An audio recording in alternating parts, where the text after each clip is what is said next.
Welcome to all of you. तुम्हा सर्वांचं मनपूर्वक स्वागत आहे आपल्या साहित्य विवर या यूट्यूब प्लॅटफॉर्मवर. तर आपण या यूट्यूब प्लॅटफॉर्मवर एमपीएससी PYQ आहे त्या संबंधित सिरीज चालवत आहोत. आतापर्यंत आपण बरेचसे PYQ घेतलेले आहेत. एमपीएससीचे ग्रुप बी आणि ग्रुप सी चे आपण सध्या PYQ घेत आहोत. त्यामध्ये प्रिलिम्स एक्झाम आहे आणि समोर आपण मेन्स एक्झाम आहे त्याचे सुद्धा PYQ अनालिसिस करणार आहोत. आपल्याला संपूर्ण PYQ ची हे सिरीज आता सध्या आपण जी चालवत आहोत ती कंटिन्यू ठेवायची आहे. जर लेक्चरचे लिंक पाहिजे असेल किंवा लेक्चर कुठे आहे हे बऱ्याच विद्यार्थ्यांना शोधता येत नाही किंवा त्यांना दिसत नाही, तर आपण ज्या लिंक आहेत त्या कमेंट बॉक्समध्ये किंवा डिस्क्रिप्शन मध्ये टाकून देत असतो, तिथे तुम्ही पाहू शकता. याशिवाय प्लेलिस्ट हे एक सेक्शन असते युट्यूबला, तिथे जाऊन तुम्ही पाहू शकता. पर्टिक्युलरली तुम्हाला मराठी ग्रामर पाहिजे तर मराठी ग्रामरची सिरीज आहे, त्याच्यानंतर पंचायत राज पाहिजे असेल तर पंचायत राजची सिरीज आहे. या आधी सुद्धा बऱ्याचशा सिरीज आपण घेतलेल्या आहेत, बरेचसे लेक्चर सुद्धा घेतलेले आहेत. त्याच्या लिंक आहे, त्याच्या प्लेलिस्ट आहे, तो तुम्हाला भेटून जातील. आणि हे तर PYQ ची सिरीज आपण कंप्लीट करतच आहोत. याशिवाय आणखी माहिती म्हणजे टेलिग्राम चॅनल आहे, तिथे तुम्हाला नोटिफिकेशन मिळू शकतात. आणि डेली आपण लोकसत्ता न्यूजपेपर आहे तो टेलिग्राम चॅनलला अपलोड करत असतो. याशिवाय या चॅनलवर पोस्ट हे सेक्शन आहे, त्या सेक्शन मध्ये तुम्ही जाऊन दररोज आपण डेली PYQ तिथे टाकत असतो. ते पोल स्वरूपात असतात किंवा वोट स्वरूपात असतात, तिथे सुद्धा तुम्ही PYQ आहे ते सोडवू शकता. आता महत्वाची गोष्ट म्हणजे अशी, हे लेक्चर पब्लिक आहे, या लेक्चरचा तुम्ही फायदा घ्या आणि तुमच्या मित्रमैत्रिणींना सुद्धा शेअर करा. तर यामध्ये नक्कीच तुमचे हमखास प्रत्येक परीक्षेमध्ये जो कट ऑफ आहे तो कट ऑफ वाढण्यामागची कारण आणि त्याच्यानंतर आपण बघतो डिटेल अनालिसिस आणि काही ट्रिक्स आणि लॉजिक आणि सगळ्या गोष्टी ठोकताडे सगळं आपण इथे इन्क्लूड केलेलं आहे, ते सुद्धा तुम्हाला समजेल. तर लेक्चर कंटिन्यू पहा, शेवटपर्यंत पहा, तुमचा नक्कीच फायदा होईल. तर ठीक आहे, आज आपण कशाचे प्रश्न घेतलेले आहे, सामान्य विज्ञान याचे प्रश्न घेत आहोत. आणि सामान्य विज्ञान ग्रुप सी एक्झाम मध्ये आलेले जे प्रश्न आहेत ते आहेत. आणि प्रश्न आपण बघतो पुस्तकातून जसेच्या तसे आलेले नाहीत, काही हटके पद्धतीने विचारलेले आहेत. यामध्ये ट्रिक्स लागतात, लॉजिक लागतात किंवा तुमचा एक सामान्य अप्रोच असतो. म्हणजे हा कधी डेव्हलप होतो जेव्हा तुम्ही मॅक्झिमम PYQ सोडवता. तर ठीक आहे, तर मी तुम्हाला ही संधी उपलब्ध करून दिलेली आहे, तर तुम्ही त्याचा फायदा नक्की घ्या. तर ठीक आहे, आपण आता अनालिसिस करू. सामान्य विज्ञान म्हणजे जनरल सायन्स आहे, त्याचे जे प्रश्न आहेत ते आपण आज इथे अनालिसिस करणार आहोत. प्रश्न आहे, खालीलपैकी कोणते इलेक्ट्रॉनिक उपकरण प्रकाश ऊर्जेचे रूपांतर विद्युत ऊर्जेत करते, असा प्रश्न विचारण्यात आलेला आहे. भौतिकशास्त्र म्हणजेच फिजिक्स याच्या संबंधित हा प्रश्न विचारण्यात आलेला आहे. तर बघा या प्रश्नामध्ये काय ऑप्शन दिलेले आहे, फोटोव्होल्टॅइक डायोड, फोटो डायोड, LED आणि टनेल डायोड. आता यामध्ये ऑप्शन दिलेले आहेत. बहुतेक लोकांना हा प्रश्न सुटला नसेल, पण या प्रश्नाचं उत्तर आपण एका ट्रिकने देऊ शकतो. 2-3 पद्धती लागतात. आता मी तुम्हाला काही म्हणजे पद्धती सांगणार आहे. तर बघा इथे काय विचारलंय, प्रश्न व्यवस्थित समजून घेतला तर इलेक्ट्रॉनिक उपकरण प्रकाश ऊर्जेचे रूपांतर विद्युत ऊर्जेत करते. म्हणजे डायरेक्ट प्रकाश ऊर्जा आहे त्याचं कशामध्ये रूपांतर करणार आहे, विद्युत ऊर्जेमध्ये.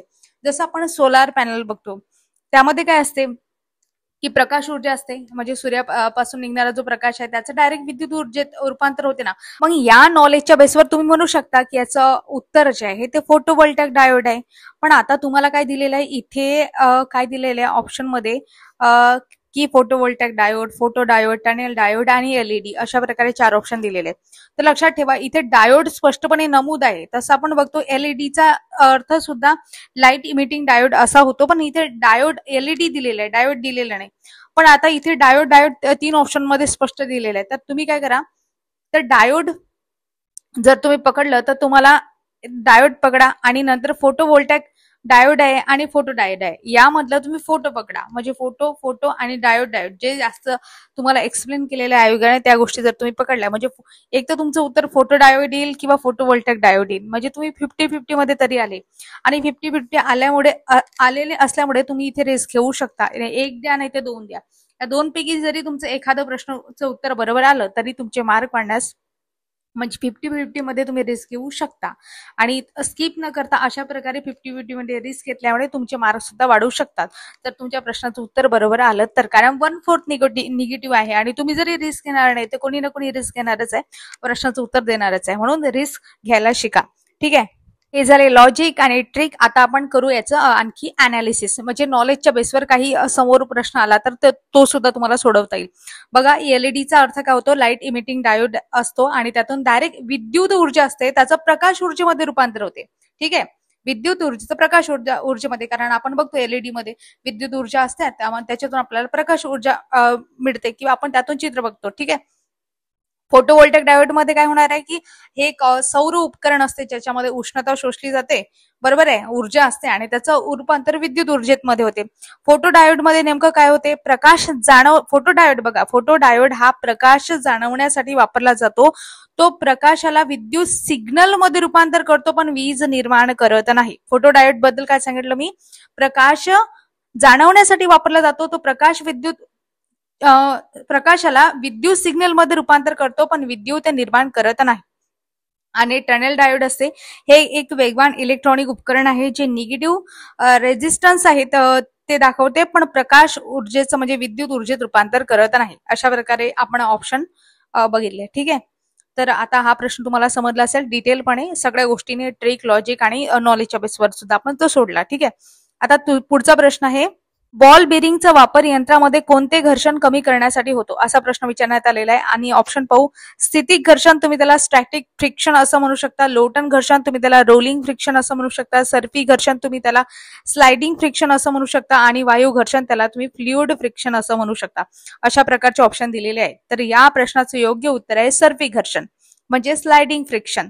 म्हणजे सर्फी म्हणजे काय, आता मी ते तुम्हाला समजून सांगते. एक वस्तू दुसऱ्या वस्तूवर सरकत असताना जे घर्षण तयार होते, एक वस्तू दुसऱ्या वस्तूवर सरकत असताना, त्याला आपण काय म्हणतो, स्लायडिंग फ्रिक्शन. तुम्हाला स्लायडिंग फिलामेंट थेअरी वगैरे ह्या सगळ्या गोष्टी आयोगाने आधी विचारलेल्या आहे. PYQ मध्ये मेन्स मध्ये हा प्रश्न विचारण्यात आला होता, तर लक्षात ठेवा. आता तुम्हाला हे झालं आपलं आयोगाचं उत्तर. सर्पी घर्षण तुम्ही त्याला स्लायडिंग फ्रिक्शन असं म्हणता. जिओग्राफीमध्ये आहे त्या टर्मिनॉलॉजी, तर लक्षात ठेवा. आणखी यामध्ये आपण बघतो जिओग्राफीमध्ये काय आहेत मी असं सांगितलं, कारण की ज्यावेळेस ज्वालामुखी होते किंवा जे भूपट्ट असतात ते एकमेकावर काय होतात, सरकतात, त्यामध्ये हा वर्ड बऱ्याच वेळा आलेला आहे. आयोगाने यादी प्रश्न सुद्धा विचारलेला आहे. आता इथे आपण बाकीचे ऑप्शन बघू. स्थितिक घर्षण आहे. स्थितिक घर्षण म्हणजे काय होते, स्टॅटिक फ्रिक्शन म्हणजे वस्तू सुरू होण्यापूर्वी लागणारा जास्तीत जास्त प्रतिकार असतो, त्याला आपण स्टॅटिक फ्रिक्शन असं म्हणतो. आता लोटन मध्ये तुम्हाला समजलं असेल रोलिंग फ्रिक्शन. रोलिंग वरून तुम्हाला समजतं की चाक आहे किंवा गोळा फिरवताना जे घर्षण लावलं जातं, जे फ्रिक्शन लावलं जातं, त्याला लोटन फ्रिक्शन किंवा रोलिंग फ्रिक्शन असं म्हणतात. नंतर आहे द्रायू घर्षण. आता द्रायू म्हणजे फ्लुइड आहे. फ्लुइड म्हणजे द्रव किंवा वायूतून जाणाऱ्या ज्या काही वस्तूंवर लागणारा प्रतिकार असतो त्याला आपण काय म्हणतो, फ्लुइड फ्रिक्शन असं म्हणतो. अशा प्रकारे हे फ्रिक्शन आहे, घर्षण आहे, यावर आधी सुद्धा आयोगाने प्रश्न विचारलेले आहेत, तर लक्षात ठेवा. म्हणून मी तुम्हाला डिटेल माहिती सांगितली. आता बॉल बिअरिंग मध्ये या यंत्रामध्ये कोणत्या प्रकारचं, तर सर्पी घर्षण. ठीक आहे. एकमेकांवर ते सरकत असतानाचं जे घर्षण लागते त्याला आपण सर्पी घर्षण म्हणजे स्लायडिंग फ्रिक्शन असं म्हणतो. अशा प्रकारे या प्रश्नाचं आपण अनालिसिस केलं. ठीक आहे. पुढचा प्रश्न आहे, तो मी तुम्हाला ट्रिकनुसार सांगणार आहे, याशिवाय मी त्याच्याबद्दल इन्फॉर्मेशन तुम्हाला सांगणार आहे. सुरुवातीला मी काय करते, तुम्हाला इन्फॉर्मेशन सांगते, प्रश्न वाचून सांगते. आता प्रश्न बघा काय आहे, योग्य उत्तर निवडा, अशा प्रकारे प्रश्न आहे. यामध्ये ऑप्शन आहेत ABCD असे 4 ऑप्शन दिलेले आहेत. पहिलं ऑप्शन, पहिलं विधान सांगते, मानवास आवाजाच्या 20 ते 20,000 हर्ट्झ इतक्याच वारंवारता ऐकू येतात, अशा प्रकारचा प्रश्न आहे, विधान आहे. त्याच्यानंतर दुसरं विधान आहे, इन्फ्रासॉनिक वेव्हची वारंवारता 20,000 हर्ट्झ पेक्षा अधिक असते. तिसरं आहे, अल्ट्रासॉनिक वेव्हची वारंवारता 20 हर्ट्झ पेक्षा कमी असते. चौथा आहे D, ध्वनी लहरी घन पदार्थातून प्रवास करू शकत नाही. अशा प्रकारे 4 विधान दिलेले आहेत. आता ऑप्शन आहे, फक्त D वाक्य बरोबर आहे, दुसरं आहे फक्त C आणि D वाक्य बरोबर आहे, तिसरं आहे सर्व वाक्य बरोबर आहेत आणि चौथं आहे फक्त A वाक्य बरोबर आहे. अशा प्रकारे उदाहरणं म्हणजे पर्यायी उत्तर दिलेली आहे. ठीक आहे. आता यामध्ये आपल्याला काय करायचं आहे, सुरुवातीला ट्रिक सांगते तुम्हाला. आता आहे की निगेटिव्ह गोष्टी एलिमिनेट करायच्या आहेत. आता तुम्हाला निगेटिव्ह सेंटेन्स मधच्या जेव्हा आपण वाचले त्यामध्ये तुम्हाला एकच गोष्ट निगेटिव्ह वाटत असले, बाकी तुम्हाला इन्फॉर्मेशनच नाही ना. अल्ट्रासॉनिक काय, इन्फ्रासॉनिक काय किंवा अल्ट्रासॉनिक काय, हे काय आहे काहीच माहिती नाही. अशा वेळेस कशा प्रकारे उत्तर द्यावं ते सांगत आहे. तर मी काय सांगत आहे, निगेटिव्ह स्टेटमेंट बाहेर काढायचं. निगेटिव्ह स्टेटमेंट यामध्ये काय आहे की ध्वनी लहरी घन पदार्थातून प्रवास करू शकत नाही, बरोबर आहे, हे एक निगेटिव्ह सेन्स देते ना. मग करू शकत नाही म्हणजे D मी एलिमिनेट करते. D जर मी एलिमिनेट केला तर पहिला जो पर्याय तो एलिमिनेट होते, दुसऱ्या पर्यायामध्ये D आहे तो सुद्धा एलिमिनेट होते आणि वरील सर्व वाक्य बरोबर आहे, तिसरा आहे यामध्ये सुद्धा D येणारच आहे. मग डी सुद्धा एलिमेंट, इथे सुद्धा एलिमेंट झाला. उरलं काय, फक्त ए वाक्य बरोबर आहे, हे आपल्या प्रश्नाचं उत्तर आहे. ठीक आहे, ट्रिक समजली तुम्हाला कशी आहे म्हणून. कधी ज्या वेळेस तुम्हाला कुठल्याही प्रकारची इन्फॉर्मेशन नसेल आणि तुम्ही प्रश्न स्किप करत असाल, अशा वेळेस प्रश्न सोडून देण्यापेक्षा असे काही तुक्के लावले तर तुमचे मार्क नक्कीच वाढवू शकतात. पण प्रत्येक वेळेस हे बरोबर येईल असं नाही. मी तुम्हाला सांगत आहे की प्रत्येक वेळेस बरोबर येईल असं नाही, पण बऱ्याच वेळा हे आयोगाने दिलेले उत्तर बरोबर येते. कारण PYQ अनालिसिस मध्ये असा आपण जेव्हा PYQ जास्तीत जास्त सोडवतो तेव्हा अशा प्रकारचे अप्रोच आपले डेव्हलप होत असतात. मग त्यातूनच तुम्हाला हा एक अप्रोच सांगितला जो मी तरी बऱ्याच वेळा केलेला आहे. ठीक आहे, आता तुम्हाला नॉलेजने प्रश्न सोडवायचा ते सुद्धा समजून सांगते. नॉलेजने प्रश्न सोडू की मानवास आवाजाच्या 20 ते 20,000 हर्ट्ज इतक्याच वारंवारता ऐकू येत असतात. पहिलं विधान व्यवस्थित बरोबर पकडून चालायचं आणि हे बरोबरच आहे आणि त्यावर आधारित बाकीचे उदाहरण आहेत. आता मग पहिलं विधान बरोबरच आहे ना, तर आपल्या ऑप्शन मध्ये तसं ए पाहिजे. मग ए आपण 3 आणि 4 मध्ये केलं असतं, आपलं 50-50 मध्ये आलो असतो आपण, आणि पहिलं आणि दुसरं याच्यामध्ये ए नाही म्हणून आपण एलिमिनेट केलं असतं. पण तसं मी तुम्हाला सांगते की मानवास आवाजाच्या 20 ते 20,000 हर्ट्ज इतक्याच आवाजाच्या वारंवारता ऐकू येतात, हे अगदी बरोबर आहे. आता दुसरं आहे, इन्फ्रासॉनिक वेव्हची वारंवारता 20,000 हर्ट्ज पेक्षा अधिक असते, तर हे मात्र चुकीचं आहे. ते 20 हर्ट्ज पेक्षा कमी असते, तर लक्षात ठेवा. आणि अल्ट्रासॉनिक म्हणजे आता वेव्हची वारंवारता 20,000 हर्ट्ज पेक्षा जास्त असते असं पाहिजे होतं, पण इथे 20 हर्ट्ज पेक्षा कमी असते असं आहे, म्हणून हे सुद्धा विधान काय आहे, चुकीचं आहे. आयोगाने इन्फ्रासॉनिक आणि अल्ट्रासॉनिक याच्या ज्या आहेत त्या एकमेकाच्या रेंज आहे, त्याचे हर्ट्स आहे, ते वारंवारता आहे, ती कशी अदलाबदल केलेली आहे. हे दोन्ही विधान चुकीचे आहेत, बी आणि सी. ठीक आहे, आणि जे डी विधान आहे, डी विधान काय सांगते, ध्वनी लहरी घन पदार्थातून प्रवास करू शकत नाही. तर प्रवास करू शकतात त्या घन पदार्थातून, त्याच्यानंतर द्रव आणि वायू अशा तिन्ही पदार्थाच्या अवस्था आहेत, त्या पदार्थाच्या अवस्थामधून प्रवेश करू शकतात. आता तुमच्यासाठी मात्र एक प्रश्न मी इथे देते. तर आपण इथे बघतो की या प्रश्नाचं उत्तर काय आहे. मी तुम्हाला सांगितलं फक्त ए वाक्य बरोबर आहे, हेच आपल्या प्रश्नाचं योग्य उत्तर आहे. तर तुमच्यासाठी काय प्रश्न आहे की ध्वनी लहरीच्या प्रवास करतात पदार्थाच्या माध्यमातून, जसं मी तुम्हाला सांगितलं घन, द्रव आणि वायू या तिन्ही माध्यमातून त्या प्रवास करू शकतात. ठीक आहे, बरोबर आहे. तसंच प्रकाश लहरी असतात, प्रकाश लहरी कोणत्या माध्यमातून प्रवास करू शकतात, हे मात्र तुम्हाला कमेंट बॉक्समध्ये सांगायचंय. प्रकाश लहरी ध्वनी माध्यमातून म्हणजे प्रकाश लहरी घन माध्यमातून प्रवास करू शकतात का, द्रव माध्यमातून करू शकतात काय, किंवा वायू माध्यमातून करू शकतात काय, हे तुम्हाला कमेंट बॉक्समध्ये सांगायचं आहे. आणि कोणत्या माध्यमातून त्या सर्वाधिक प्रकाश म्हणजे प्रवेश करतात किंवा प्रवास करतात असं तुम्ही कमेंट बॉक्समध्ये सांगू शकता. ध्वनी लहरी आहे ते प्रामुख्याने घन पदार्थातून जास्त प्रमाणात, त्याच्यानंतर द्रव आणि त्याच्यानंतर वायू अशा पदार्थातून प्रवास करतात. एका रेंज आहे, तुम्हाला जर विचारलं जास्तीत जास्त घन पदार्थातून करते, दुसऱ्या नंबरला द्रव पदार्थ, तिसऱ्या नंबरला वायू. तसंच प्रकाश लहरींच्या बाबतीत तुम्हाला सांगायचं आहे कोणत्या माध्यमातून त्या जास्तीत जास्त चांगल्या प्रकारे म्हणजे प्रवास करू शकतात, त्याचा उतरता क्रम तुम्हाला सांगायचा आहे. ठीक आहे, त्या पुढचा प्रश्न पाहू. हा प्रश्न तुम्हाला समजला असेल तर कार्बन डायसल्फाइडचा उपयोग, कार्बन डायसल्फाइड म्हणजे CS2 आपण असं म्हणतो त्याला, कार्बन डायसल्फाइड. ठीक आहे, CS2 इज यूज ॲज, असा प्रश्न विचारलेला आहे. कार्बन डायसल्फाइडचा उपयोग कशासाठी होतो. ऑप्शन आहे कृत्रिम काम म्हणजे सिंथेटिक वर्कसाठी, कीटकनाशक म्हणजे इन्सेक्टिसाइड आहे, तणनाशक हर्बिसाइड म्हणू शकता, आणि बुरशीनाशक फंजीसाइड किंवा फंगीसाइड असं म्हणू शकतात. तर ऑप्शन यामध्ये आपल्या आयोगानं हा प्रश्न मात्र हॅशटॅग केलेला आहे. हॅशटॅग का केलेलं आहे ते तुम्हाला सांगते. CS2 आहे म्हणजेच कार्बन डायसल्फाइड आहे, याचा वापर तुम्ही सिंथेटिक वर्कसाठी करू शकता आणि इन्सेक्टिसाइडसाठी करू शकता. इन्सेक्टिसाइडसाठी प्रामुख्याने वापर करतात कशासाठी, एक फ्युमिगंट म्हणून, की जे काही स्टोअर ग्रेन पेस्ट असतात ते हाकलण्यासाठी याचा वापर केला जातो प्रामुख्याने. आणि कृत्रिम काम करण्यासाठी तर तुम्ही म्हणू शकता की यामध्ये सिंथेटिक वर्क म्हणजे रबर बनवणं आहे किंवा वेगवेगळे रासायनिक जसं सेलफोन वगैरे आहे ते बनवण्यासाठी याचा वापर करतात. ठीक आहे, सेलफोन उद्योग वगैरे आहे त्याच्यामध्ये. आणि तणनाशक तर तुम्हाला माहिती असेल हर्बिसाइड, यामध्ये थेट असा वापर करत नाही आणि फंगीसाइड मध्ये सुद्धा थेट असा वापर करत नाही, मात्र कीटकनाशक आणि सिंथेटिक वर्क म्हणजे कृत्रिम काम यामध्ये वापर केला जातो.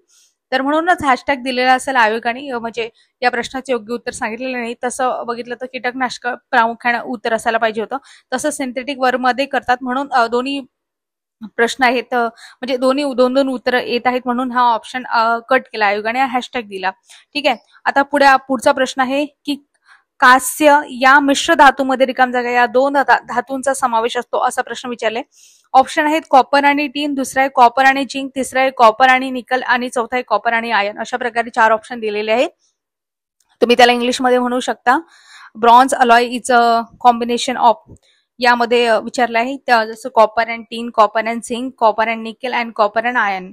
अशा प्रकारे ऑप्शन, ज्यांना मराठीतून पाहिजे ते मराठीतून आणि इंग्लिशमधून पाहिजे ते इंग्लिशमधून. ठीक आहे.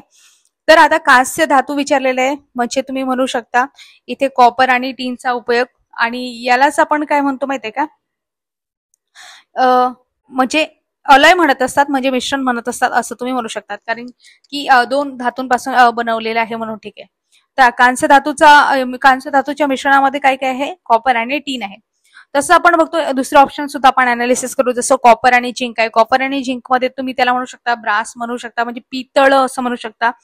आणि पितळचा उपयोग प्रामुख्याने कशासाठी होतो, की जसं नाणी वगैरे बनवतात किंवा वाद्य आहेत, प्रामुख्याने जे इन्स्ट्रुमेंट आहेत संगीत मधले त्यामध्ये हार्मोनियम वगैरे आहे त्याच्यासाठी प्रामुख्याने ब्रास धातू वापरला जातो. पितळ आणि बाकीची भांडी वगैरे सुद्धा असतात. आणि नंतर कॉपर आणि निकेल आहे, त्याला तुम्ही क्युप्रो निकेल सुद्धा म्हणू शकता, जे गंज प्रतिरोधक आहे. निकेलचा उद्देशच काय असतो, चमक याच्यासाठी. जसं आपण स्टेनलेस स्टील मध्ये सुद्धा निकेल टाकतात, कारण त्याच्यामुळे एक त्याला चकाकी येते. याआधी जर्मन सिल्वर यावर सुद्धा आयोगाने प्रश्न विचारलेला आहे, त्यामध्ये निकेल टाकतात कारण की त्यामध्ये थोडी एक चकाकी येते, यासाठी म्हणजे भांड्यांना चकाकी आणण्यासाठी निकेलचा वापर करत असतात. आणि हमखास आयोग यावर प्रश्न विचारतेच, धातू आणि अधातू यावर हमखास प्रश्न असतो. हा टॉपिक व्यवस्थितरित्या करून घ्या. तसंच आपण बघतो कॉपर आणि आयर्न आहे. कॉपर आणि आयर्न कशासाठी वापरत असेल, टिकाऊपणासाठी, ताकद यासाठी आयर्न वापरत असेल. तर अशा प्रकारे हे ऑप्शन आहेत. लक्षात ठेवा कांस्य या मिश्र धातूंमध्ये कॉपर आणि टीन या दोन धातूंचा समावेश असतो. याआधी आपल्याला ब्रासवर प्रश्न विचारलेला आहे आयोगाने, आता कांस्य यावर विचारला. ब्रास म्हणजेच काय होते, पितळ. आता नेक्स्ट विचारू शकतात परत कॉपर आणि झिंक याचा त्यामध्ये समावेश असतो. ठीक आहे, म्हणून लक्षात ठेवा. पुढे आपण बघतो पुढचा प्रश्न आहे खालीलपैकी सर्वात मोठा डायपोल मोमेंट रेणू आहे. तर रेणू आपल्याला विचारलेला आहे. इथे रेणू दिलेले ऑप्शन मध्ये, जसं मिथेन दिलेले आहे CH4, नंतर आपल्याला CL3 म्हणजे क्लोरोफॉर्म तुम्ही त्याला म्हणू शकता, नंतर CL4 आहे, कार्बन टेट्रा क्लोराईड असं म्हणू शकता, त्याच्यानंतर CHI3 असं आहे ना, तर त्याला तुम्ही मिथिल आयोडाईड असं सुद्धा म्हणू शकता. अशा प्रकारे 4 ऑप्शन दिलेले आहेत. तर याचं योग्य उत्तर आहे तर क्लोरोफॉर्म म्हणजे CHCl3. असं का, आता बघा CH4 आहे, मिथेन आहे, याच्यामध्ये आपल्याला रेणू जर आपण बघितला तर CH4 हे पण एक टेट्राहायडल रचना आहे. त्याच्यानंतर जसं मी तुम्हाला कार्बन टेट्रा क्लोराईड म्हटलं म्हणजे CL4 आहे, तर त्या कार्बन टेट्रा क्लोराईड म्हणते. इथे सुद्धा 4 अशी रचना आहे, म्हणजे टेट्रा अशी रचना आहे. तर यामध्ये सर्व बॉन्ड आहेत ते सारखे होतात, समान होतात, म्हणून डायपोल मुवमेंट काय होते ते 0 होते. आता तुम्हाला डायपोल मुवमेंटच समजलं नसेल तर बाकीच्या ह्या गोष्टी समजणार नाही. बघा डायपोल मुवमेंट म्हणजे काय असते, जेव्हा एखाद्या रेणूमध्ये म्हणजे मॉलिक्युलमध्ये, रेणू म्हणजेच काय, मॉलिक्युल आहे, पदार्थाचा सर्वात लहानात लहान कण म्हणजे अणू असतो, त्या अणूपासून रेणूची निर्मिती होत असते. जेव्हा जास्तीत जास्त म्हणजे किंवा अणू 2 पेक्षा जास्त अणू एकत्रित येतात तेव्हापासून रेणू तयार होत असतो. जेव्हा एखादा रेणू असतो, रेणूला आपण मॉलिक्युल असं म्हणतो, जेव्हा एखाद्या रेणूमध्ये इलेक्ट्रॉनचे वितरण कसं असते, समसमान इक्वल नसते, म्हणजे इक्वल नसते, तेव्हा त्या रेणूमध्ये धनात्मक आणि ऋणात्मक असे ध्रुव तयार होत असतात. मग आता 4 आहे तर इथे तर समान आहे ना संधी, म्हणजे धन ऋण ऋण धन अशा प्रकारे आपण म्हणू शकतो. 2 धन 2 ऋण असं होऊ शकते, म्हणजे ते डायपोल मुवमेंट 0 होईल. पण ज्या वेळेस ते समान नसते किंवा 2 ऋण किंवा 1 धन किंवा 2 धन किंवा 1 ऋण अशा पद्धतीची रचना होत असेल, धनात्मक आणि ऋणात्मक अशा पद्धतीची रचना होत असेल, तर याच्यामुळे डायपोल मुवमेंट जास्त प्रमाणात होते, म्हणजे ते अस्थिर होतात, स्थिर राहत नाहीत. आणि असं आपण जर बघितलं तर 2 ऑप्शन मध्ये आहे, जसं आपण क्लोरोफॉर्म मध्ये बघितलं CHCl3 आहे, तसंच CHI3 आहे, जसं मिथिल आयोडाईड इथे पण आहे. पण याच्यामधला स्ट्रॉंगेस्ट आहे क्लोरोफॉर्म, आणि याच्यामध्ये डायपोल मुवमेंट अधिक असते, सर्वात मोठा विचारलेला आहे या ऑप्शन पैकी. तर 4 वाले तर आपण टेट्रावाले काढून टाकले, तर 2 ऑप्शन राहतात, 2 आणि 4 मध्ये. त्यामध्ये 3 आहे, म्हणजे एक तर यामध्ये धनात्मक आणि ऋणात्मक काहीतरी जास्त कमी जास्त आहे, त्यामुळे ते अस्थिर होतील आणि याच्यामध्ये जास्तीत जास्त या दोन पैकी क्लोरोफॉर्म आपल्याला पाहायला मिळते, म्हणून सर्वात मोठा डायपोल मोमेंट 2 आहे, क्लोरोफॉर्म. म्हणून या प्रश्नाचं उत्तर ऑप्शन क्रमांक 2. ठीक आहे, आता तुम्हाला समजलं. आता अशा प्रकारे पुढचा प्रश्न घेऊ आपण. प्रश्न आहे, खाली नमूद केलेले प्राणी आणि त्यांच्या ऑर्डर प्रमाणे जोड्या जुळवा. ठीक आहे, आता ऑर्डर विचारलेले आहेत. आता तुम्हाला माहिती पाहिजे ऑर्डर वगैरे ह्या सगळ्या गोष्टी काय असतात. हे प्राणी दिले आहेत आणि एकीकडे ऑर्डर दिलेले आहेत, कुठल्या गटामध्ये ते मोडतात. तर बघा, प्राण्यामध्ये भारतीय गांडूळ आहे, भारतीय गाईचा धृतकर्ण म्हणजे लीच म्हणतात तुम्ही त्याला, मधमाशी आहे, नंतर पलंगातील किटल म्हणजे ढेकूण आहे. ठीक आहे, अशा प्रकारे 4 ऑप्शन दिलेले आहेत प्राण्यांमध्ये. आणि ऑर्डर बघा, हेमिप्टेरा, ऑपिस्टोपोरा, नंतर आहे गणा, थोम्बेलिडा, अशा प्रकारे दिलेले ऑर्डर, आणि नंतर हॅमेनोप्टेरा अशा प्रकारे ऑर्डर दिलेले आहेत. तर ऑर्डर मध्ये जर ऍग्रिकल्चर स्टुडंट असाल, एंटोमॉलॉजी याच्यामध्ये तुम्हाला पटापट उत्तर मिळाले असते, किंवा मायक्रोबायोलॉजी विषयाशी रिलेटेड असाल तर त्यामध्ये तुम्हाला उत्तर मिळतात. तर यामध्ये आपण बघतो, पतंगातील कीटक आहे ढेकूण आहे याची जोडी कोणत्या ऑर्डरशी लागते, हेमिप्टेरा. आणि ऑप्शन मध्ये आपण असं जर बघितलं तर ऑप्शन 4 मध्ये दिलेलं आहे की डीचं 1, बरोबर आहे. बाकी ऑप्शन मध्ये तसं नाहीच आहे. ठीक आहे, तर हे आपल्या प्रश्नाचं योग्य उत्तर आहे. आणि तुम्हाला माहिती नसलं तर सिमिलॅरिटी शोधायची असते. जसं मी सांगते तुम्हाला, आता बघा ऑप्शन क्रमांक 2 आणि 4 मध्ये काही सिमिलॅरिटी दिसते. जसं भारतीय गांडूळ आहे त्याची जोडी कशाशी लागणार आहे, ओपिस्टोपोरा असं 2 ऑप्शन मध्ये दिलेले आहे, म्हणून आपण ते जास्त आयोगानेच आपल्याला सांगितलेलं म्हणून ते ऑप्शन घेऊ आपण. त्याच्यानंतर 3 भारतीय गायीचा घृतकर्ण म्हणजे लीचची जोडी तुम्हाला सांगितलेली आहे, त्याच्यामध्ये गणा, थोम्बेलिडा याच्याशी लागते, म्हणून दुसऱ्या आणि चौथ्या ऑप्शन मध्ये सिमिलॅरिटी दिलेली आहे, बरोबर आहे, 2 आणि 4 मध्ये. जे इथे सिमिलॅरिटी आपल्याला सापडली की भारतीय गांडूळ आहे त्याचं जोडीचे आहे ती ओपिस्टोपोरा याच्याशी लागते. त्याच्यानंतर भारतीय गायीचा घृतकर्ण लीच आहे त्याची जोडी जी आहे ते 3 दिलेले आहे, 2 आणि 4 ऑप्शन मध्ये 3 दिलेले आहे ना, म्हणजे गणा, थोम्बेलिडाशी लागते. त्याच्यानंतर मधमाशीची आणि पतंगातील कीटक म्हणजे ढेकूण याची जोडी आपल्याला शोधायची. तसं तुम्ही 50-50 मध्ये रिस्क घेऊ शकता 2 आणि 4 मध्ये. तर मधमाशीची जोडी आहे ते हॅमनेप्टर ऑर्डरशी लागते, म्हणजे 4 आपल्या ऑप्शन मध्ये पाहिजे, सी चं 4 पाहिजे आणि डी चं हेमिप्टेरा ऑर्डर ही पाहिजे, म्हणजे डी चं 1 पाहिजे. आणि असं एका ऑप्शन मध्ये 2, 3, 4, 1 काय म्हटलं, 2, 3, 4, 1 म्हणजे ऑप्शन क्रमांक 4 हे आपल्या प्रश्नाचं योग्य उत्तर होईल. ठीक आहे, तर आपण समोर बघतो अशा प्रकारे ह्या ऑर्डर आहेत. आणि काही महत्वाच्या आयोगाने या आधी विचारलेले प्रश्न आहेत ते तुमचे पाठच पाहिजे. ठीक आहे, आता पुढे आपण पाहू. पुढचा प्रश्न आपल्याला पाहायचा आहे, पेट्रोमायझोन मध्ये रिकाम जागाद्वारे अँटीकोॲग्युलंट स्त्रवले जातात. अशा प्रकारे प्रश्न आहे, म्हणजे in a Petromyzon the anticoagulant is secreted by. तर ग्लॅबलेट ग्रंथी आहेत, त्याच्यानंतर श्लेष्मक तुम्ही त्याला म्युकस ग्लँड म्हणू शकता, लाळ ग्रंथी त्याला सलायव्हरी ग्लँड म्हणू शकता, आणि झायमोजन पेशी आहेत. अशा प्रकारे ऑप्शन दिलेले आहेत. तर लक्षात ठेवा, पेट्रोमायझोन अशा प्रकारे विचारलेले आहे. बऱ्याच मुलांना हे काय असते काय असं माहितीच नसेल, तर लक्षात ठेवा, पेट्रोमायझोन एक परजीवी मासा आहे जो काय करतो, शरीरावर चिकटतो आणि रक्त शोषतो. तर यामध्ये आपण बघतो की मग तो जर रक्त शोषत असेल तर यामध्ये तो काय त्याच्या तोंडाद्वारे काय असं अँटीकोॲग्युलंट स्त्रवतो की ज्यामुळे ते रक्त गोठू शकत नाही आणि तो रक्त शोषू शकणार आहे. ठीक आहे, तर त्या लाळ ग्रंथीद्वारे तो सलायव्हरी ग्लँडद्वारे तो असा करत म्हणजे रक्त अँटीकोॲग्युलंट स्त्रवत असतो सलायव्हरी ग्लँड थ्रू. तर लक्षात ठेवा, ऑप्शन क्रमांक 3 याचे योग्य उत्तर आहे. आता बाकीचं तुम्हाला सांगते, जसं मी सांगितलं या प्रश्नाबद्दल की पेट्रोमायझोन मध्ये म्हणजे परजीवी मासा आहे, तो परजीवी म्हणजे तो दुसऱ्या जीवावर जगणारा.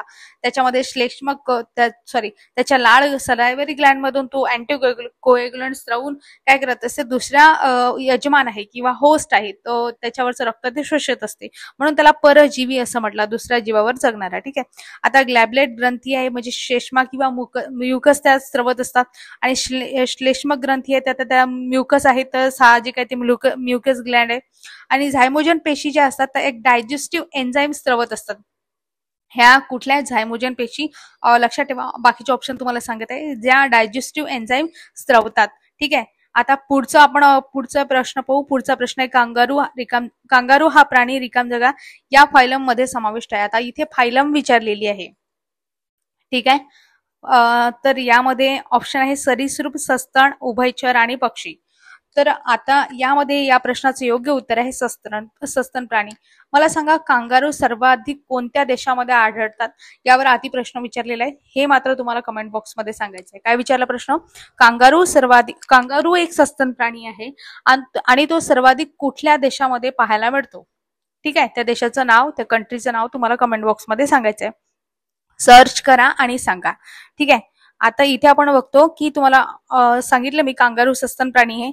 सस्तन प्राणी म्हणजे काय? याआधी आपण जे PYQ घेतले त्यामध्ये डिटेल सांगितलेलं आहे, त्यावर सुद्धा प्रश्न आलेला आहे.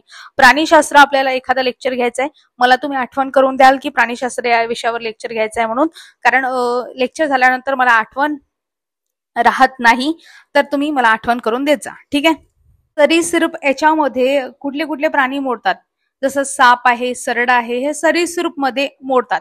आता आणखी एक प्रश्न विचारते मी तुम्हाला, मगर हा प्राणी कोणत्या वर्गामध्ये मोडतो? मगर तुम्हाला माहिती आहे ना, जमिनीवर सुद्धा राहतो आणि पाण्यात सुद्धा राहतो. तर तुमच्यासाठी प्रश्न आहे, प्रश्न थोडा ट्रिकी आहे, लक्षात घ्या. तर मी सांगते त्याचं उत्तर उभयचर नाही. तुम्हाला वाटलं असेल की पाण्यात राहतो आणि जमिनीवर राहतो म्हणजे तो उभयचर झाला. मगर हा उभयचर नाही. मग मगर कोणत्या वर्गामध्ये मोडतो हे तुम्हाला सांगायचं आहे. ठीक आहे, म्हणजे फायलम मध्ये मोडतो हे फायलम मध्ये सांगायचं. कोणत्या फायलम मध्ये? सरीसृप मध्ये आहे का, सस्तन मध्ये का, उभयचर मध्ये का, पक्षी वर्गात मोडतो ते मात्र तुम्हाला सांगायचं आहे. आता इलिमिनेट करा आणि उत्तरापर्यंत या आणि ऑप्शन मध्ये म्हणजे कमेंट बॉक्स मध्ये नक्की सांगा की मगर कोणत्या फायलम मध्ये मोडतो. ठीक आहे, आता उभयचर मध्ये कोण कोण येतात रे? म्हणजे बेंडूक आहे, सालमेंडर आहे. सालमेंडरवर आधी प्रश्न विचारलेला आहे. त्याच्यानंतर पक्षी तर तुम्हाला माहितीच आहे, कावळा, पोपट वगैरे हे जे आहेत ते पक्षी आहेत, म्हणजे एव्ज आहेत ते. उभयचर म्हटलं तर अँफिबियन्स, सस्तन म्हटलं तर मॅमल्स आणि सरीसृप म्हणजे रेप्टाइल्स किंवा रेप्टिलिया फायलम मध्ये ते येतील. ठीक आहे, अशा प्रकारे आपण ऑप्शन बघितले. आता पुढचा प्रश्न पाहू. पुढचा एक ट्रिकी प्रश्न, म्हणजे थोडा लॉजिकवर. इथे काही तुम्हाला नॉलेजची गरज पाहिजे एवढे काही नाही, पण थोडं एक बेसिक नॉलेज असलं तर ठीक आहे. प्रश्न आहे, जैविक खतांमुळे विधाने दिली आहेत आणि विधानातून आपल्याला उत्तर शोधायचं आहे. ठीक आहे, तर जैविक खतांमुळे काय काय होते असं विचारलेलं आहे की मातीमध्ये मर्क्युरी पातळी वाढ होते. बापरे. दुसरं आहे की मातीमध्ये पोषण तत्वाचे समृद्धीकरण होते. तिसरं आहे मातीच्या आम्लता गुणधर्मात वाढ होते आणि चौथा आहे मातीची सुपीकता कमी होते. आता मला सांगा, जैविक खत आपल्याला कशासाठी टाकणार आहे शेतात? मातीची सुपीकता कमी होण्यासाठी टाकणार आहे काय? नाही ना, उलट मातीची सुपीकता वाढते जैविक खत टाकल्यामुळे. मग ऑप्शन कटलं. ठीक आहे, नंतर एलिमिनेट करायचो. ठीक आहे, दुसरं आहे मातीच्या आम्लता गुणधर्मात. आम्लता गुणधर्म कशाला वाढवणार? आम्हाला तर बेसिक सॉइल पाहिजे, आम्हाला तर न्यूट्रल सॉइल पाहिजे, जिचा पीएच 6.5 ते 7.5च्या दरम्यान असेल, म्हणजे एक न्यूट्रल बेसच्या दरम्यान असेल, मीडियम असेल. मग तिथे आम्लता कशाला वाढवेल? हा सुद्धा ऑप्शन गेला. नंतर आपण बघतो पहिला ऑप्शन आहे की यामध्ये मातीमध्ये मर्क्युरी पारा. जर मर्क्युरी आणि पारा जर जैविक खतांमुळे वाढला असता तर मग आपली एखादी इंडस्ट्रीज नसते केली आपण, किंवा एखाद्या जर धातूंची वाढ जर होत असेल समजा जैविक खत टाकल्यामुळे, तर आपण धातूची भांडे वगैरे बाकीचे सुद्धा दुकानं केले नसते का, किंवा एक इंडस्ट्री केली नसते का, एखादी औद्योगिक कारखाना नसता काढला का? तर असं नाही. म्हणून साधं ऑप्शन आहे की मातीतील पोषक तत्वाचे समृद्धीकरण होते, म्हणून जैविक खत आपण वापरत असतो. म्हणून ऑप्शन क्रमांक 2 हे आपल्या प्रश्नाचं उत्तर. किती साधं सोपं होतं. एलिमिनेट करून तुम्ही प्रश्नाच्या योग्य उत्तरापर्यंत गेले असते. ठीक आहे, आता पुढे पाहू. भुईमुगावरील टिक्का रोग कोणामुळे होतो असा प्रश्न विचारलेला आहे. आता ऍग्रिकल्चर स्टुडंटसाठी हा प्रश्न एकदम म्हणजे कसा, तर मार्क देणार आहे, मार्क गेन करणार आहे. ऑप्शन आहेत फ्युझारियम, सर्कोस्परा, कोलेट्रेटियम आणि पक्सिनियम.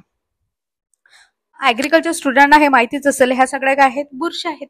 आता फ्युझेरियम परमनंटली आपण बघतो की जसं विल्ट रोग आहे, जसं मर रोग आहे, त्याच्याशी रिलेटेड आहे. सर्कोस्पोरा त्याच्यामध्ये जे आहे टिक्का डिसीज याच्याशी रिलेटेड आहे. म्हणून आपल्या प्रश्नाचं उत्तर 2 आहे, भुईमुगावरील टिक्का. म्हणजे त्याच्यामध्ये 2 जीनस आहेत आपण बघतो, म्हणजे स्पेसिस पडतात, जीनस एकच आहे. जसं सर्कोस्पोरा हा जीनस आहे, सर्कोस्पोरा ऍरेचिडिकुला आणि सर्कोस्पोरा पर्सोनॅटा. अशा प्रकारे दोन स्पेसीज आहेत, आरची डिकोला आणि पर्सोनेटा. ठीक आहे. सर्कोस्परा लक्षात ठेवा, भुईमुगावर टिक्का. याआधी ग्रुप बी एक्झाम मध्ये प्रश्न विचारलेला आहे आणि तो तुम्हाला पाठ पाहिजे होता. तर लक्ष ठेवा, PYQ कुठलाही असो, ग्रुप बीचा असो, ग्रुप एचा असो किंवा ग्रुप सीचा असो, तो कुठला PYQ कुठल्यामध्ये कशामध्ये रिपीट होईल हे सांगता येत नाही. यासाठी प्रत्येक प्रश्न आपल्याला आपल्या डोळ्याखालून गेला पाहिजे, जेणेकरून आपले मार्क जास्तीत जास्त आले पाहिजे. ठीक आहे. कोलेटोट्रिकम एक बुरशीच आहे. अँथ्रॅक्नोज प्रामुख्याने रोग घडवून आणते ते. त्याच्यानंतर पक्सेनिया रस्ट म्हणजे तांबेराशी रिलेटेड आहे. आता तुम्हाला बाकीच्या सुद्धा गोष्टी सांगितल्या. ठीक आहे. अशा प्रकारे हा प्रश्न आपण अनालिसिस केला. आता पुढचा प्रश्न पाहू. खालीलपैकी कोणते विधान बायोफ्राईट्स बद्दल चुकीचे आहे? चुकीचे विधान विचारलेले आहे, म्हणजे आपल्याला प्रश्नाला गोल करायचं आहे. ठीक आहे. चुकीचं विधान आपल्याला पाहायचंय. यामध्ये विधानं पाहू. आता ते वनस्पती सृष्टीचे उभयचर म्हणून ओळखले जाते. उभयचर म्हणजेच काय म्हणू शकता तुम्ही? एम्फिबियन्स ऑफ प्लांट किंगडम. तर ठीक आहे, हे पण कसं आहे तर योग्य आहे. वनस्पती सृष्टीचे उभयचर म्हणून ओळखले जातात, बरोबर आहे. कारण ते जलीय आणि स्थलीय म्हणजे पाण्यात पण आणि जमिनीवर पण दोन्ही ठिकाणी त्यांची जी आहे ते परिस्थिती आहे, त्यांना दोन्ही परिस्थितीची गरज असते, म्हणून ते काय झाले? उभयचर झाले. ठीक आहे. आणि त्यांना पुनरुत्पादनासाठी पाण्याची आवश्यकता असते. हो, आता सांगितलं ना तुम्हाला, पाण्याची गरज आहे नाही याची, पण मग आहेच ना, पाण्याची गरज आहेच ना. तर मग पुढचं आहे, त्यांना मुळाऐवजी मुलाब रायझॉइड्स असतात. हे पण आहे, मुळं तर नसतात, कारण दोन्ही ठिकाणी राहतात, पाण्यात पण आणि इथं पण. ठीक आहे. हे पण त्याला सिमिलरिटी होते. रायझोपस हे त्याचे उदाहरण. आता रायझोपस काय हे सगळ्यांना माहिती असायला पाहिजे. बुरशी आहे आणि ते ब्रायोफाइट्स नाही. ठीक आहे. ते ब्रायोफाइट्स नाही, ती एक बुरशी आहे. तर आपल्या प्रश्नाचं योग्य उत्तर आहे की चुकीचं विधान विचारलंय, म्हणून रायोजोपस हे बुरशी असल्यामुळे ते चुकीचं उदाहरण आहे. ठीक आहे. तर आता वनस्पती शास्त्राबद्दल मी तुम्हाला थोडक्यामध्ये जसं जेवढं सांगता येईल तेवढं सांगते. आता थोडा एक्सटेंड होईल हा व्हिडिओ, थोडा मोठा होईल, तरी पण होऊ द्या. आता बघा, वनस्पती सृष्टीचं एचर या शास्त्रज्ञाने काय केलं होतं? 2 भागामध्ये वर्गीकरण केलं होतं. त्यामध्ये अबीजपत्री आणि बीजपत्री. तुम्ही त्याला क्रिप्टोग्रामी म्हणजे अबीजपत्री असं म्हणू शकता आणि बीजपत्री त्याला तुम्ही फिनेरोग्रामी असं सुद्धा म्हणू शकता. यामध्ये काय केलं? अबीजपत्री म्हणजे त्याला बिया येत नाहीत असं, आणि बीजाणूमार्फत त्याचे प्रजनन होते. आणि यामध्ये प्रामुख्याने 3 गट आहेत, जसं थॅलोफायटा, ब्रायोफायटा आणि टेरिडोफायटा. ठीक आहे. यामध्ये 3 गट तुम्हाला सांगितले, थॅलोफायटा, ब्रायोफायटा आणि टेरिडोफायटा. ओके.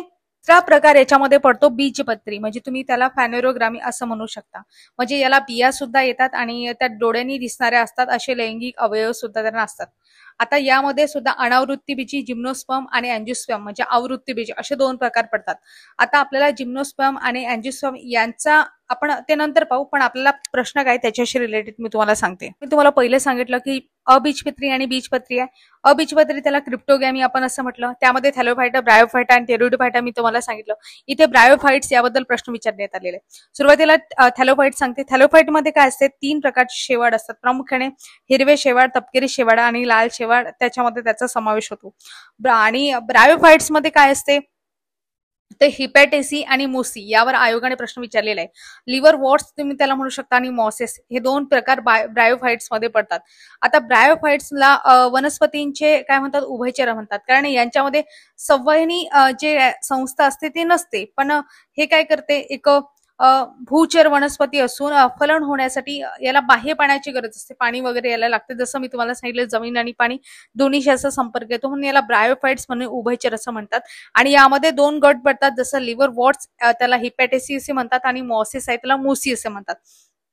आता यामध्ये आणखी महत्वाची गोष्ट, आता टेरिडोफाइट्स आहे, टेरिडोफाइट आहे. टेरिडोफाइटावर सुद्धा प्रश्न विचारण्यात आलेले आहे. जसं ही पहिली पृथ्वीवरील सर्वात पहिली संवहनी संस्था आहे, ज्याच्यामुळे मुळं, पान, खोड अशा सगळ्या प्रकारचं त्याच्यामध्ये स्ट्रक्चर आपल्याला पाहायला मिळते. आणि या टेरिडोफाइटामध्ये नेचवर्गीय वनस्पती येतात. यावर सुद्धा आयोगाने प्रश्न विचारलेला आहे. टेरिडोफाइटामध्ये समजा सिलोफायटा, लायकोफायटा, आर्थोफायटा आणि फिलिकोफायटा असे प्रकार पडतात. आणि नेरिस तुम्ही म्हणू शकता. त्याच्यानंतर नेचवर्गीय वनस्पती लक्षात ठेवा, आयोगाने यावर आधी प्रश्न विचारलेला आहे. आणि जसं मी तुम्हाला थॅलोफायटा सांगितलं, ज्याच्यामध्ये हिरवं शेवाळ आहे, तपकिरी शेवाळ आहे, लाल शेवाळ आहे, यावर सुद्धा आपण पहिली जो ग्रुप बी एक्झाम आहे त्यामध्ये घेतलेली जी PYQ होती त्यामध्ये आपण डिटेल अनालिसिस बघितलं होतं. म्हणजे डिटेल नाही, वरवर थोडं बघितलं होतं. तर हिरवे शेवाळ तर सगळ्यांना माहिती असते, ग्रीन अल्गी आहे. तपकिरी तुम्ही त्याला ब्राऊन अल्गी म्हणू शकता. लाल आहे त्याला रोडो म्हणू शकता किंवा रेड अल्गी म्हणू शकता. ठीक आहे. अशा प्रकारे. आणि महत्वाची गोष्ट म्हणजे की दुसरा जो प्रकार पडतो ना याच्यामध्ये, जसं मी तुम्हाला सांगितलं की फॅनोरोग्रामी आहे, याच्यामध्ये आपण बघतो अनावृत्त बीजी म्हणजे जिम्नोस्पर्म आहे आणि त्याच्यानंतर अँजिओस्पर्म आहे. जिम्नोस्पर्म मध्ये नेमकं काय होत असते, बियांची निर्मिती होते पण त्या फळांमध्ये बंदिस्त नसतात त्या बिया, म्हणून त्यांना फळं येत नाही. ठीक आहे, कारण यामध्ये फळं येत नाहीत म्हणून ते जिम्नोस्पर्म आहे त्याच्यामध्ये. आणि दुसरं आहे अँजिओस्पर्म, यामध्ये काय असते तर बिया ज्या असतात त्या फळामध्ये बंदिस्त असतात आणि त्यांना फळे वगैरे येतात. ठीक आहे. आणि याच्यामध्ये समजा मोनोकॉटिलिड अँजिओस्पर्म मध्ये मोनोकॉटिलिडन, डायकॉटिलिडन म्हणजे एक बीजपत्री, द्विबीजपत्री असे प्रकार पडतात. एक बीजपत्री म्हणजे तुम्हाला समजत असेल जसं आपण गहू आहे एकच बीजपत्री, ते दोन भाग सारखे होतात का नाही. पण द्विबीजपत्री म्हणजे डाळी आहे, डाळीचे दोन सारखे भाग होतात. बरोबर आहे. म्हणजे तृणधान्य वर्गीय असेल ते एक बीजपत्री याच्यामध्ये मोडतात आणि जे द्विबीजपत्री आहे म्हणजे ज्याचे दोन सारखे भाग होतात, जसं डाळ वर्गीय पिके जसं शेंगदाणा आहे, त्याच्यानंतर डाळ वर्गीय पिके आहे जसं आपण बघतो मूग, तूर, उडीद, ते हे झाले द्विबीजपत्री. जसं शेंगदाणा त्याचे सुद्धा दोन भाग होतात, ते सुद्धा एक द्विबीजपत्रीमध्ये मोडते. आणि एक बीजपत्रीमध्ये जसं मका, ज्वारी, कांदा, लसूण आहे किंवा तांदूळ आहे, हे याच्यामध्ये दोन भाग सारखे भाग करता येत नाही, एक बीजपत्रीमध्ये मोडते. अशा प्रकारे आहे हे वर्गीकरण. आधी थॅलोफायटा ग्रुपवर सुद्धा ते शेवाळ म्हटलं ना मी, त्यावर आधी प्रश्न विचारलेले आहे, जसं स्पायरोगॅरा कशात मोडतो, हरित आहे का, कोणत्या प्रकारचं अल्गी आहे, असे सुद्धा प्रश्न विचारण्यात आलेले आहे. ड्युएल प्लांट कशाला म्हणतात, भरपूर प्रश्न विचारलेले आहेत वनस्पती शास्त्रावर. आणि यावर आता डिटेल लेक्चर आपण वाटल्यास घेऊ. आता एवढी जी इन्फॉर्मेशन आहे तुम्हाला एलिमिनेशन साठी महत्वाची आहे. तर मग आता हा प्रश्न तुम्हाला समजला असेल आणि थोडक्यात डिटेल अनालिसिस सुद्धा झाला आपला. आता पुढचा प्रश्न घेऊ, लेक्चर खूप मोठं होत आहे. आता प्रश्न आहे, तोंडावाटे घेतली जाणारी पोलिओ लस ही खालीलपैकी कोणत्या प्रयोगशाळेत तयार केली जाते, असा प्रश्न विचारण्यात आलाय. आता आपल्याला प्रयोगशाळा एवढं थोडी ना माहिती असते की प्रयोगशाळेत कुठल्या गेली आणि काय नाही केली, एवढं आपल्या पुस्तकामध्ये नसते. आणि एक जनरल नॉलेज आयोग सुद्धा असं अपेक्षित करत आहे की तुम्हाला word to word, line to line पाठच पाहिजे. तुम्ही नॉर्मल तुमचे लॉजिक्स असते त्यावर सुद्धा प्रश्नाचं उत्तर देऊ शकता. आता बघा ट्रिकनुसार हे प्रश्नाचं उत्तर कसं द्यायचं असते. त्यामध्ये एबीसीडी तुम्हाला 4 ऑप्शन दिसतात आणि नंतर पर्यायी ऑप्शन दिलेले आहेत. तर एबीसीडी ऑप्शन मध्ये आपण बघतो पहिले सांगितलेले आहे हॉपकिन बायो फॉर्मॅटिकल्स कॉर्पोरेशन लिमिटेड, त्याच्यानंतर पॅनेशिया बायोटेक, त्याच्यानंतर तिसरा ऑप्शन आहे बायोमेड गाझियाबाद आणि चौथा आहे national institute of nutrition Hyderabad. तुम्हाला काही क्ल्यू लागला काय, इथे न्यूट्रिशन दिलेलं आहे. आता न्यूट्रिशनचा आणि पोषणाचा काय म्हणजे लसीचा काय संबंध, तर डी आपण एलिमिनेट करून टाकायचं. ठीक आहे. मग आपले राहतात काय 3 ऑप्शन. आता तुम्हाला एक अप्रोच सांगते, जास्तीत जास्त विधाने बरोबर घेऊन चालायचे असतात जेव्हा तुम्हाला अननोन प्रश्न असते आणि माहिती नसते. जास्तीत जास्त विधाने बरोबर घेऊन चालले तरी तुम्ही प्रश्नाच्या उत्तरापर्यंत पोहोचू शकता. ऑप्शन क्रमांक 3. ठीक आहे, ABC जास्तीत जास्त विधाने बरोबर आहेत. दुसरी एक ट्रिक याच्यामध्ये अशी लागते की तुम्हाला काही प्रश्न विचारलेले, प्रश्नामध्ये काय सांगितले, प्रयोगशाळेत तयार केली जाते. आता तुम्हाला माहितीच नाही ना कुठल्या प्रयोगशाळेत, पण प्रश्नामध्ये काही सिमिलॅरिटी आहे, जसं बायो, जसं आपण बघतो हॉपकिन बायो फॉर्मॅक्युटिकल्स, यामध्ये बायो आहे. त्याच्यानंतर पॅनेशिया बायोटेक आहे, बायो अशा प्रकारे आहे. तुम्ही असं काही लॉजिक लागू शकता की इथे काही प्रयोगशाळेशी रिलेटेड आहे आणि हे यामध्ये यायलाच पाहिजे. आणि तसं आपल्या तिन्ही ऑप्शन मध्ये, कारण तुम्ही सांगू शकत नाही ना की पॅनेशियामध्ये केली नाही किंवा याच्यामध्ये केली नाही. एक्झॅक्ट तुम्हाला माहिती आहे का, तुम्हालाच नाही इतर कोणालाही माहिती नसेल एक्झॅक्ट मध्ये, कारण हा प्रश्न पुस्तकातला नाहीच आहे, हा एक जनरल नॉलेज वरचा प्रश्न आहे. तर इथे आपण बघतो की तर अशा वेळेस पॉझिटिव्ह अप्रोच घेऊन चालायचा असतो, जास्तीत जास्त विधाने बरोबर घेऊन चालायचे असतात. आणि सिमिलरिटी आयोग सुद्धा सांगतो की हे उत्तर आहे. तर आपण बघतो या प्रश्नाचं उत्तर काय, ऑप्शन क्रमांक 3. ठीक आहे. अशा प्रकारे हे ट्रिक आहे, लॉजिक आहे. ज्यावेळेस तुम्ही स्किप करण्यापेक्षा असे काही उत्तर दिले तर नक्कीच तुमचा स्कोर वाढण्यासाठी मदत होऊ शकते. ठीक आहे, कारण तुम्ही नाही रिस्क घेणार तर कोणी ना कोणी रिस्क घेणार आहे. ठीक आहे. आता पुढचा प्रश्न पाहू. पुढचा प्रश्न आहे, ज्या परस्पर संबंधांमध्ये एका प्रजातीला फायदा होतो आणि दुसऱ्या प्रजातीला हानी पोहोचत नाही किंवा फायदा देखील होत नाही, त्याला रिकाम जागा असे म्हणतात. आता इथे काही कन्सेप्च्युअल गोष्टी विचारलेल्या आहेत. परस्परावाद म्हणजे तुम्ही त्याला म्युच्युअलिझम म्हणू शकता, परजीवी त्याला तुम्ही पॅरासिटिझम म्हणू शकता, आणि ॲमेन्सॅलिझम आहे आणि कॉमेन्सॅलिझम आहे. अशा प्रकारे ऑप्शन दिलेले आहेत. आता मी तुम्हाला समजून सांगते की गोष्ट, परस्परवाद काय म्हणू शकता, म्युच्युअलिझम, तू मला दे मी तुला देतो. ठीक आहे, बरोबर आहे. म्हणजे दोघांचाही काय फायदाच होणार आहे आणि दोघांचाही झालं तर तोटाच होणार आहे, पण फायदाच होणार आहे. जसं आपण शिंपल्यातील शेवाळ असं म्हणू शकतो. ठीक आहे. दुसरं आहे परजीवी, परजीवी म्हणजे काय, एकाचा फायदा दुसऱ्याचा तोटा, बरोबर आहे. हे म्हणजे समजा मी तुम्हाला आता या आधी तो मासा सांगितला, तो दुसऱ्या जीवावर जगतो ना, म्हणजे तो त्याचं स्वतःचं भलं करतो आणि दुसऱ्याचं वाईट करतो, म्हणजे तुम्ही त्याला म्हणू शकता पॅरासिटिझम. ठीक आहे. तिसरा एमेन्सॅलिझम. एमेन्सॅलिझम मध्ये काय असते, एका प्रजातीचा तोटा पण दुसऱ्यावर त्याचा काहीच परिणाम होत नाही. एका प्रजातीचा मात्र तोटा होतो आणि दुसऱ्यावर त्याचा परिणामच होत नाही, तो असतो एमेन्सॅलिझम. आणि कॉमेन्सॅलिझम म्हणजे नेमकं काय असते, की ज्या परस्पर संबंधामध्ये एका प्रजातीला फायदा होतो आणि दुसऱ्या प्रजातीला हानी पोहोचत नाही किंवा फायदा देखील होत नाही, त्याला काय म्हणतो आपण, कॉमेन्सॅलिझम असं म्हणतो. आणि आपल्या प्रश्नाचं उत्तर आहे ऑप्शन क्रमांक 4. ठीक आहे. अशा प्रकारे हा प्रश्न आपण अनालिसिस केला आणि ही कन्सेप्ट सुद्धा तुम्हाला समजली असेल. ठीक आहे. तर आता पुढचा प्रश्न पाहू आणि हा आपला शेवटचा प्रश्न. तर प्रश्न आहे, रिकाम जागा, या खनिजांच्या अभावामुळे गलगंड हा आजार होतो. ऑप्शन आहेत आयोडीन, लोह, कॅल्शियम आणि सोडियम. अशा प्रकारे आता गलगंड आजार सगळ्यांना माहिती असेल, नॉर्मल प्रश्न आहे आणि याआधी आयोगाने खूप वेळा विचारलेला आहे. थायरॉइड ग्रंथी आहे, त्यामुळे गलगंड आजार होतो. आयोडीनची आपण बघतो अभाव म्हणजेच कमतरता आहे, त्यामुळे गलगंड हा आजार होतो. दुसरा आहे लोह. लोहची कमतरता म्हणजे आयनची कमतरता झाली तुम्ही अॅनिमिया होईल. ठीक आहे. आणि कॅल्शियमचं असलं तर हाडांशी रिलेटेड आहे, दात वगैरे कमी हे होतील किंवा हाडं आहेत, प्रामुख्याने हाडं आहेत, त्यांच्यामध्ये आपल्याला कमजोरपणा दिसेल. जसं रिकेट्स आहे, ऑस्टिओपोरोसिस आहे, ते प्रकार त्या प्रकारचे रोग होतात. नंतर सोडियम आहे. सोडियमच्या अभावामुळे स्नायू आहे किंवा मज्जासंस्थेवर परिणाम होताना आपल्याला दिसतात आणि गलगंड होत नाही. अशा प्रकारे आता तुम्हाला हा प्रश्न आपण अनालिसिस करा.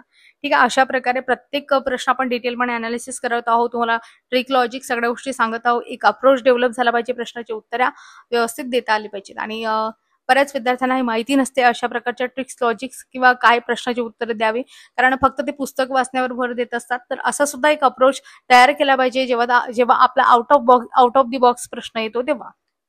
ठीक आहे. तर आजचे हे प्रश्न तुम्हाला कसे वाटले, काही प्रश्न विचारलेले आहेत त्या प्रश्नांची उत्तरं द्या. आणि आजचा हा भाग तुम्हाला कसा वाटला हे कमेंट बॉक्समध्ये नक्की सांगा. नवीन असाल तर सबस्क्राईब नक्की करा, सोबतच तुमच्या मित्रमैत्रिणींना शेअर करा.